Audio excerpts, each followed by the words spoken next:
Hey, what's up? It's Devin from IC Stars, and you are watching So Fucking Cool Magazine. All right, So Fucking Cool here with IC Stars. How you doing, man? I'm good. Doing hot and a little tired. Just standard Warped Tour feeling in the late afternoon. It's got to be a hectic tour. You know what I mean? I mean, every day you could be the opener, you could be the fucking headliner. You know what I mean? Look at the draw, right? Yeah, it's emotionally a roller coaster with that kind of schedule. I wake up every single morning super early to find out what time I play, and if it's at like 5:30 like it is today, I'll catch a couple hours of sleep. But if it's early, I'll have to get up no matter what last night was all about. You never know what time you're gonna play, so I try to keep it somewhat at a dull roar the night before. Right. Yeah. It's hard work though too. You know what I mean? I mean, Yeah. I think that being a rock star is the best job in the world, but this is hard fucking work. Yeah, as a vocalist, it's really important to make sure that you're not, participating in all the crazy activities, and it's kind of hard. You have to have a lot of self-control. A lot of times you get offered to have a drink at night, and you just got to make sure that you're smart, especially on a tour like this, because you're out here to play rock shows. You want to do the best you possibly can on a tour like this, and if you have a long night and you're playing at 10:30, you're gonna regret it. Shit, there's times you're off to have a drink right now, or it's fucking, you know what I mean? Exactly. Can't go ahead and do it. And any other time, I would love to just sip a, vodka and Sprite with you guys, but I can't do it. Oh man, it is what it is. Yeah. It's part of being a rock star. Yeah, it's part of being a professional. You know what I mean? Yeah, it's a love-hate process for sure. Now this tour here, in general, it's a mix. You know what I mean? Yeah. I mean, you got some bands out there that these kids weren't even born when the hit singles were out. I know. You know what I'm saying? Yeah, and there's a lot of bands out here that before I was even started, I was listening to. Like now they're still out here, and I get to play shows with them, and it's pretty surreal in a lot of cases. Like, seeing Sum 41 and is pretty incredible. And I remember Tsunami Bomb was like a band that I seen on the Warped Tour compilation CD back before I even knew that Warped Tour was an actual tour. Mm-hmm. I didn't even know what the word tour meant. I was just like new to the whole music scene, and my oldest brother popped in the Warped Tour compilation, and they were one of them. So it's just crazy to a decade later to be on tour with some of these bands. Now there's one band in particular here that I don't think you would ever tour with, in general. There's a lot of bands in particular that I don't think my band would fit on the bill with. Every Time I Die is on the tour, and I love those, dude. I love Every Time I Die. I love them forever. But I don't think our band would ever really work with them on a tour. I don't think that they would ever want to tour with a band like us. They're like southern rock, like just gritty as shit, and I love it. But our music is different. Yeah. Yeah, and there's bands like we're not like a super poppy band, but we're also not like a super heavy band. We're like that happy medium, so it's hard to find bands that you jive with, but like a band like Issues is a band that we would work really well with. And are we getting infiltrated right now? Yeah, it's just sunglasses and Who's the band that you were thinking of? It is Falling in Reverse. Oh, yes. Yeah, I don't know if we'll ever be doing a tour again together, but I mean, the reason I'm bringing it up, I mean, obviously, people know you, they know the fucking story. yeah. You've never really seen a rock band do a diss track, you know what I mean? And for them to do the I Wash Cars track against you guys was fucking out there. For us, it was like, when that track came out, it was either retaliate or, you know what I mean, like keep our composure, and just, we didn't want that to be what our band was all about, you know what I mean? Right, we didn't want to be that, like, remembered for this, You're not Tupac and Biggie. Exactly, and like, I mean, I've ran into the band plenty of times since then. Not Ronnie in particular, but Have you ran into him now on this tour? I've seen Ronnie around. We haven't really talked, but I think that it's safe to say that it's just, it's one of those things where you gotta pick and choose your battles. It was so long ago. It's like if he came up to me and shook my hand, I would, shake it back, and, that would be it, you know. But you would never take that bridge to be the first one to go there.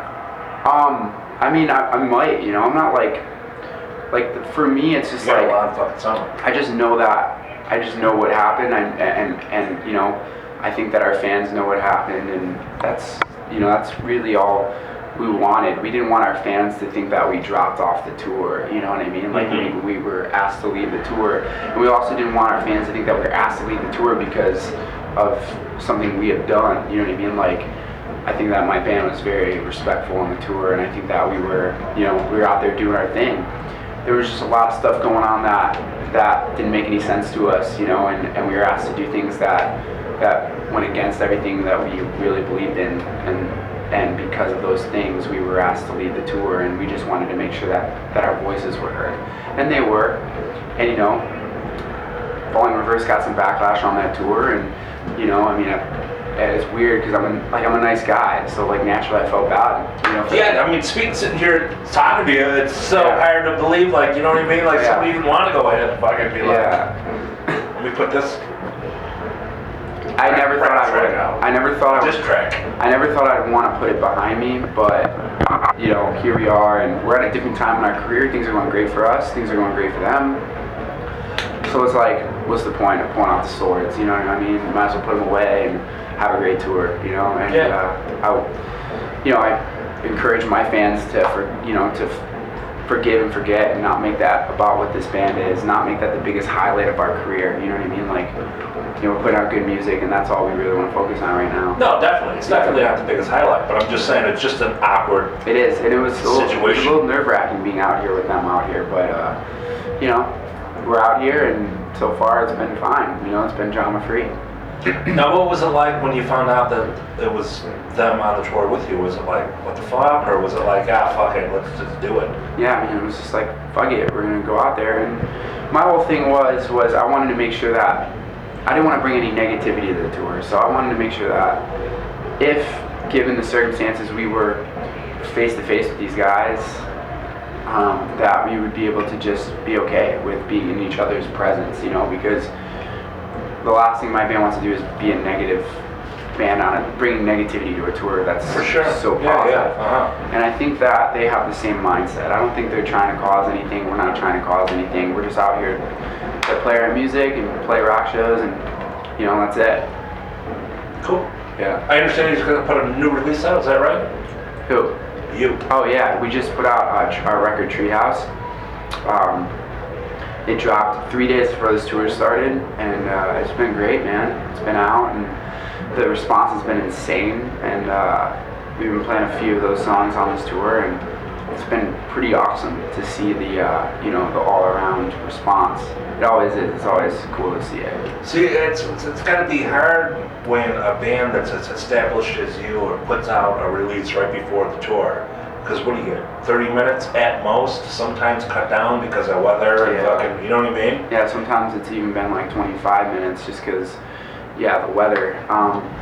It's definitely, having 5 albums, it's hard to satisfy everything. Exactly. Everyone. The crowd wants to hear this and this, but you're like, guys, fucking, this just came out, man. Just give this a taste, you know what I mean? Yeah, it was, but we've kind of worked out a way where we play like a minute and a half of one song, and then by the time that minute and a half goes by, the fans are ready for the next one, so we dive into it, you know what I mean? So it's kind of like a rap DJ set, kind of the way it flows.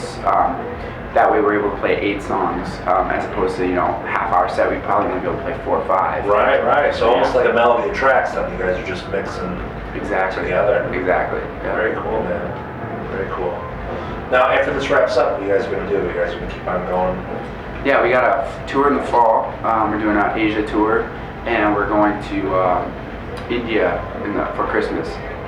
That's cool. Yeah, I'm excited about that. It's definitely got. Have you ever been to that before?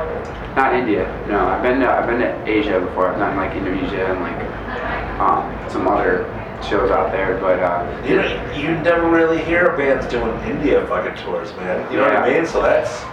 We were invited, and I have my whole life to be home for Christmas, so I'm excited to go spend it somewhere else. Yeah, for sure. Yeah. That's. I'm assuming it's got to be crazy. I mean, it's a caste system over there, so you're either here on the top or you're Yeah. fucking on the bottom. So, Yeah, you know what I'm I mean? interested to see where we lie. Yeah, Yeah. for sure. Well, just to see who gets to buy tickets and shit. 'Cause Yeah. these fuckers are living in the streets. Yeah, You know what I mean? exactly. Cool, man. People want to follow up. They want to know more about you. They want to get the new release. They want to social media, all that shit. What do they do? Yeah, you can go to icstarsmusic.com. It has our new record. It has all of our tour dates. It has links to our merch sites, and it's got everything you would need to find. If you need to find out more information, you can always go to our Facebook and Twitter and Instagram stuff. You guys do that yourself, or do you have someone else handle that? How we do it all ourselves, yeah. It's gotta be hard, right? Sort of. I mean, we got 4 people that are on top of it in the band, so we just all work together. Think about it. You got thousands and thousands of followers and Yeah. shit. Everybody wants their voice fucking heard. You know what I mean? It's Totally. a different day for musicians out there. You know what I Totally, mean? yeah. All these kids feel entitled, like they fucking know you. Like, you know what I mean? Yeah. They went ahead and spent their 100 and whatever characters on a tweet. They fucking expect to be like, Yeah, hey, yeah. motherfucker. You know what I mean? Yeah. I used every letter possible to go ahead and fit you in. I try to respond as much as I can, but there's only so much I can do. It's like I think that I think fans are pretty understanding. They'll answer and they'll hope for a reply, and they'll send out another one if they don't get one, and eventually I think that if they stay persistent, we'll hear them. We'll say we'll respond back. So, but on a tour like this is their best chance to go ahead and get ahead and meet you and see what's going on. Yeah, we're definitely keeping more of a close eye on a lot of our mentions and stuff on Twitter, just because we're active right now, so it's easier. It's more interesting for us to see what people are saying about our show, see the pictures people are posting, etc. So we're just always looking and always, retweeting the cool pictures, retweeting the cool feedback, and replying to any questions. Well, not only that, Warped Tour is the only guaranteed time you're going to be able to meet the band. I mean, like everybody's got to do the so-called meet and greet at their press time. Right, yeah. Thing on, well, their merchandise time. Yeah. I don't know. I mean, a lot of fans have been coming up to the signings, which has been really cool. So I would say it's kind of crazy. Warped Tour is kind of like it's like an opportunity to see bands, but it's also probably one of the few opportunities fans have to meet fans. I see fans lined up in our signings when we're about to go on stage, so they're more interested in meeting us than they are seeing us, which I always find kind of crazy. But I kind of understand it in the sense that we will be back playing another show, but I can't tell you when our next meet and greet will be. Yeah, but this day and age, man, think about it. How many people charge for those meet and greets for that fucking crazy price? Yeah, we don't do that. Like we stopped doing meet and greets a long time ago, mainly because something weird about getting paid to just meet us. You know what I mean? Like, Yeah. There's something that feels kind of dirty about it, so we kind of stopped doing that. Try to think of more unique ways. It's kind of unfair to shove 100 people in a room and expect to really be able to get to know them. Well, especially for the price some of these people charge. You Yeah, know what I mean, it's hundreds and hundreds of dollars for Yeah. fucking certain individuals, and it's this Yeah. handshake, fuck off. Yeah. You know what I mean? Yeah, we've been trying to do more so stuff like, hey, if you pre-order a ticket to the show, standard pre-order price, $25, probably $30 for a ticket. We randomly pick a fan to hang out with for that day. You know Cool. what I mean? So that way it's you're not paying more, you're not paying less, you're paying the same amount you would if you're buying a ticket anyways. And And you got a lottery system of a chance to fucking get a unique exactly. experience. I mean, I know what it's like to not have a lot of money and be like a broke kid. It's like you still want the opportunity to meet, the bands that you look up to. So it's just like this way everyone's even, and as long as you bought a ticket to the show, you have a chance to hang out with us. Cool. Yeah. All right, man. I appreciate your time. No problem, dude. I look forward to more shit coming out of you and the next tour that's coming up after this wraps up. Yeah, if you guys are free, come check out the set. Definitely, man. Yeah. Hey,